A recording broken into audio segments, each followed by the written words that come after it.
I used to tell myself it was easier this way. Paying, I mean. Covering the flights. Putting my card down for the hotel. I'll sort it, I'd say, and everyone would relax, as if I'd fixed the weather. At first it felt generous. Then it felt expected. Somewhere along the way, it stopped feeling like anything at all, just another task I handled quietly, like renewing insurance or filing taxes. No one ever asked outright. They didn't need to. The rhythm was established.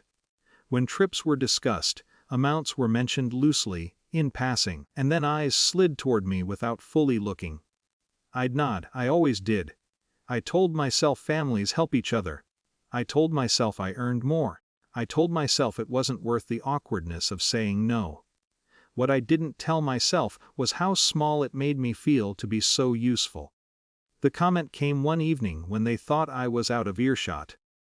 We were at my sister's place, plans half formed for another getaway. I was in the kitchen rinsing a mug when I heard laughter from the living room. "She won't mind," my cousin said. "You know how she is, our personal cash cow." It wasn't said cruelly. That's what stayed with me. It was said casually, like a nickname that had stuck, because it was convenient. No one corrected it. I stood there longer than necessary, water running, mug already clean. I remember thinking, very clearly, that if I walked back in and said something, they'd apologize.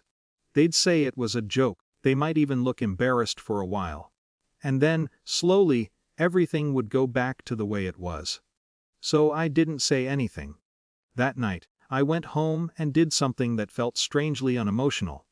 I opened my banking app and looked at the past 2 years, flights, hotels, transfers. I'll get this. Don't worry about it. The numbers weren't devastating, but they were sobering. More than the money, it was the pattern that unsettled me. How invisible my consent had become.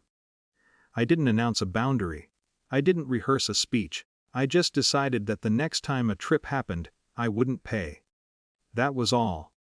The months after that were almost peaceful. Family chats buzzed as usual. Photos were shared, jokes were made. When the next vacation was proposed, a bigger one, overseas, plans formed quickly. Dates, destinations, hotels. I was tagged in messages the same way I always was. "Can you check flights? Once we book, we'll sort everything." I checked flights. I sent links. I didn't book anything. I noticed how often "we" meant you. How often decisions were made without asking me, under the assumption that logistics and money were my domain. Each time, I felt the familiar pull to step in and smooth things over. I didn't. As the departure date approached, excitement ramped up. Time off was approved. Packing lists were shared. Someone joked about how nice it was not to worry about the boring parts. Then, a week before the trip, my phone rang. It was the travel agency we'd used before. A woman spoke politely, professionally. "Hi, I'm just calling to confirm payment for the outstanding balance. We've sent a few reminders but haven't received anything yet." I felt an unexpected calm settle in my chest. "Oh," I said, "I'm not paying for this trip." There was a pause, brief but noticeable. "Understood. In that case, we'll need payment from another party by end of day to hold the bookings." "That's fine," I said. "You can contact the group directly." When I hung up, my hands weren't shaking. That surprised me. The family chat went quiet for hours. Then messages started coming in, not to the group, but to me. Did something happen with the booking? They're saying nothing's been paid. Can you call them? There's been a mix-up. I replied to each message the same way, carefully and without heat. There's no mix-up. I'm not covering this trip. Confusion followed, then irritation. Then, finally, someone called me. It wasn't a fight. It wasn't dramatic. It was mostly disbelief, layered with urgency. "You've always handled this," my sister said. "Why now?" I thought about the kitchen. The laughter, the word that had landed so lightly and stuck so hard. "I can't do it anymore," I said. That's all. There was a long silence on the other end. I didn't fill it. What shifted things wasn't my explanation, there wasn't much of one, but the deadline. The agency followed up with everyone, copying them into emails, listing amounts owed, dates required. The structure was suddenly visible.